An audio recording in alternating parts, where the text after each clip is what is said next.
What's up, college football fans? Rixon Lane. It's episode 2 of the Fast Lane, the online version. Since it's August, we're going to be getting into our week by week predictions for South Carolina and Clemson football. So let's jump right into it. Opening game of the year for the Gamecocks at Vanderbilt. Thursday night matchup against the Commodores. Vanderbilt came into Columbia last year, got beat 21-3. South Carolina's worst offensive game of the year. I think the Gamecocks going into Nashville on Thursday night could be tricky in the opening game. I think South Carolina just has the better athletes, especially on the defensive line. I think they are the reason the Gamecocks come away with a victory. Clemson leads off the year in Atlanta, the Chick-fil-A Classic against Auburn. Clemson fans, don't worry. Sammy Watkins is going to play in that game. There's no doubt in my mind he's not going to miss a game that big. Clemson comes away with a win. Auburn, no Cam Newton, no Michael Dyer, no Nick Fairley, no any of those guys. I think Clemson definitely can get a win in Atlanta to start their season off on a high note. Week 2 for South Carolina. Home game against East Carolina. The Pirates put a scare into the Gamecocks last year up in Charlotte. Not so much this year. I think Carolina playing at home with an improved defensive front. They take care of business against the Pirates, go 2-0 on the year. Clemson has Ball State at home. No contest. The Tigers can hang half 100 on the Cardinals easily. 2-0 for the Tigers as well. Week 3 for South Carolina. They have UAB at home. The Blazers coming in. Former Arkansas offensive coordinator. He's now the head coach at UAB, so Arkansas has been a thorn in Carolina's side. You wonder if maybe the Blazers can spring an upset. Not going to happen, though. UAB doesn't have the athletes to hang on the field with South Carolina. The Gamecocks go to 3-0. Clemson has Furman at home. I got money on that's when Sammy Watkins will serve a one-game suspension for the incident that happened during the offseason. I think he misses that game. Even if he does, Clemson can still win that game by 28 points. Tigers are 3-0 as well. Carolina is going to start the SEC slate on week 4 against the Missouri Tigers. They make the trip from Columbia, Missouri, down to Columbia, South Carolina. Missouri's already going to have an SEC game under their belt at that point. They will have played Georgia, I believe, the week before. They've got Dorial Green Beckham, number one prospect in high school football last year. He'll be a Missouri Tiger this year, but I don't think Missouri has the weapons to hang with South Carolina. Gamecocks start the year off 4-0. Clemson goes to Tallahassee in week 4 to take on Florida State. Had Florida State winning this game by maybe 10, 14 points, now that Greg Reed, or as folks in Columbia and around the state know him, the guy that knocked Marcus Lattimore out in the bowl game, he's off the team now. I think Florida State still can get it done at home. Just the fact that that game's been played in Tallahassee, Florida State pulls out a close one, hands Clemson their first loss of the year, so the Tigers drop to 3-1 on the year and drop their ACC opener. South Carolina goes to Kentucky in week 5. Last time the Gamecocks went to Lexington, they were upset by the Wildcats. Not going to happen again this year. South Carolina takes care of business in the Bluegrass State, so they go to 5-0. Clemson rebounds from the loss at Florida State. They go up to Chestnut Hill to take on Boston College. The BC Eagles aren't what they used to be. Clemson will take care of business on the road as well, so the Tigers will go to 4-1 on the year. Week 6, the big one for South Carolina. They have Georgia at home. Biggest SEC East game the Gamecocks are going to have this year. Carolina fans probably would prefer to play Georgia earlier on in the year just because Georgia team on a roll can be dangerous. The Bulldogs normally get on a roll about this point in the season. But this game being played in Columbia, I think the Gamecocks can find a way to make it happen. So that'll put South Carolina at 6-0 midway through the season. For their part, Clemson, they've got a game against a team from the Peach State too. They will have Georgia Tech in Death Valley. Georgia Tech is the team that handed Clemson their first loss of the year last season.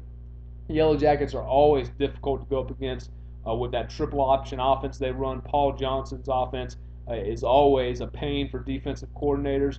Brent Venables is going to be getting his first look at the ACC option attack in his first year at Clemson as a defensive coordinator. But I think Clemson finds a way. The offensive talent for Clemson, I think, is just too much. They can score with anybody in the country. So Clemson will take care of business at home, knock off Georgia Tech.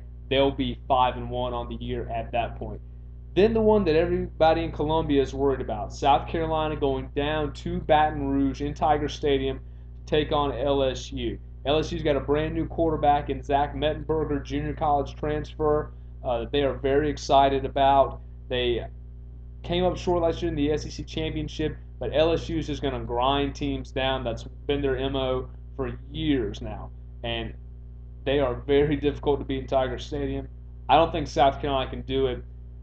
I mean, I think they have the talent, obviously, but when you go down into Baton Rouge, you got to have a little something extra. I don't think South Carolina's got that something extra to be able to hang with the Tigers and to pull it out at the end. I think LSU wins a close game in Baton Rouge, gives Carolina their first loss of the year, drops the Gamecocks down to 6-1.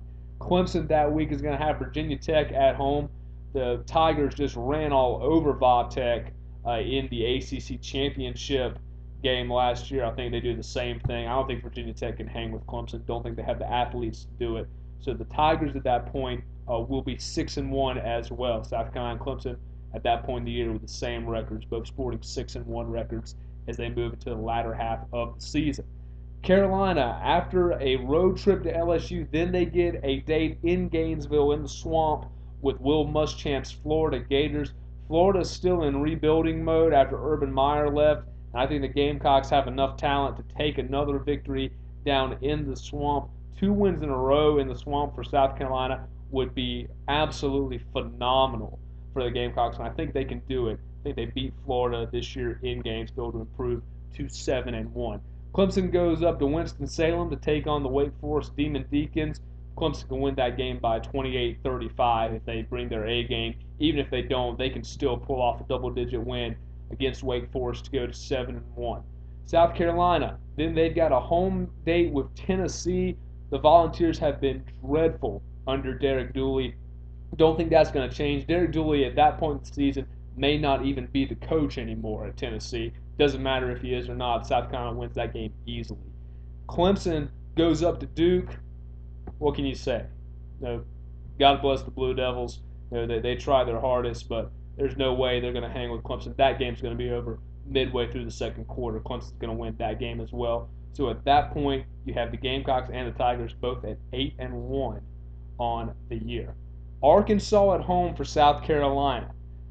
South Carolina's got to beat Arkansas eventually. They just have to. They can't keep losing to them every year. And if you're ever going to beat Arkansas, why not this year? Why not the year with all the turmoil with a new coach and John L. Smith? I know Arkansas's got Tyler Wilson, who is a great quarterback, probably one of the best in the SEC, if not the best. They've also got Niall Davis coming back from his injury last year. You can make the case that him and Marcus Lattimore are probably 1A and 1B for the best running backs in the SEC. But I think that South Carolina, I think this is the year they can finally get a win over Arkansas. They have them coming to Williams-Brice Stadium. Crowd is going to be amped up for that game, especially considering the beatdowns Arkansas has put on the Gamecocks over the past few seasons. I think Carolina gets it done this year against the Razorbacks, so they would go to 9-1 on the season. Clemson gets Maryland at home. The Terrapins put a scare in the Tigers last year at College Park. Maryland's going to break out, so another crazy uniform combination is going to make everyone in the stadium sick to look at it. Not going to matter. The Tigers will win that one easily. They will go to 9-1 on the year. South Carolina gets Wofford at home for the 11th game of the season. Hate that in-state teams schedule Wofford the week before a rivalry game. Carolina is going to have to completely throw off their game planning because Wofford runs that triple option a lot like Georgia Tech does. Wofford runs it to perfection. They are a very dangerous team. Ask Clemson last year. The Tigers only got an 8-point win at home against the Terriers in the third week of the year. Wofford, they'll hang around in Columbia because they always do. It'll be a lot like the Navy game last year. Carolina fans aren't going to be happy with the result, but the Gamecocks will get the win. But I would guess less than double digits, maybe a touchdown, maybe even a field goal game in Columbia against the Terriers. But the Gamecocks will find a way to get it done somehow, some way. Clemson, for their part, that week they get NC State at home. The Wolfpack just don't have the talent, don't have the athletic ability to take on the Tigers. So at that point, South Carolina and Clemson both 10-1 going into the game in Death Valley. If College Game Day is not in Death Valley, if this plays out and both teams are 10-1, I don't know what they're thinking, and I don't know whatever game they're going to go to. This would be an in-state rivalry game against two top 10 teams going for a chance. South Carolina is going to be in the SEC championship at this point because they will have gone undefeated through the SEC East, their only loss being to LSU. Clemson's going to be potentially going to the ACC championship if things fall their way and Florida State stubs their toe at some point. This would be the biggest game in the history of the rivalry, no doubt. In Clemson, in Death Valley, nationally televised audience, nighttime kickoff. It will be loud and crazy. The orange-clad faithful will be rocking. That would be an electric atmosphere.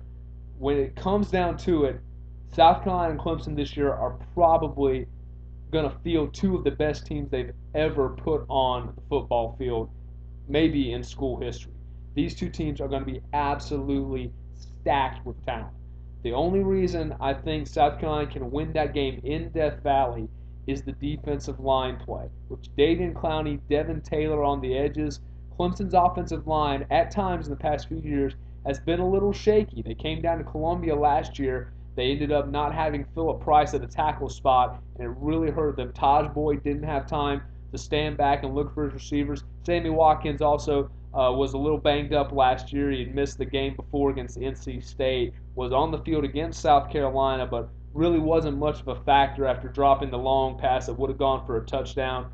If he's at full strength this year, it will be an unbelievable game to watch. In the end, I think South Carolina can win that game in Death Valley because of the defensive line play and because Clemson's offensive line, I don't really trust them until I actually see them put it together for an entire season and be a strong unit against top-notch defenses and the unit that can give Taj Boyd time to get the ball to all those different playmakers that Clemson's going to have. In the end, I think South Carolina wins that game in Death Valley. Close game. 3 points, maybe even a 1-point contest. But I think South Carolina can win that game in Death Valley. Gamecocks 11-1, and they go to the SEC championship. Clemson ends their regular season at 10-2. They potentially go to the ACC championship, and they end up going to a very, very prestigious bowl game, as will the Gamecocks, potentially a BCS berth if South Carolina could get into the SEC championship game, where they probably end up playing LSU, who I think will hand the Gamecocks the only loss of the season, at least as far as the regular season is concerned. So there are far too early August predictions for South Carolina and Clemson. Had the Gamecocks going 11-1 on the year with the lone loss on the road at LSU. Clemson a 10-2 regular season record, a loss on the road in Tallahassee, and a heartbreaker in Death Valley against the Gamecocks. Both teams should be shooting for very high bowl games this year, potentially BCS berths, maybe even for both squads this year, and a great season of college football in the Palmetto State.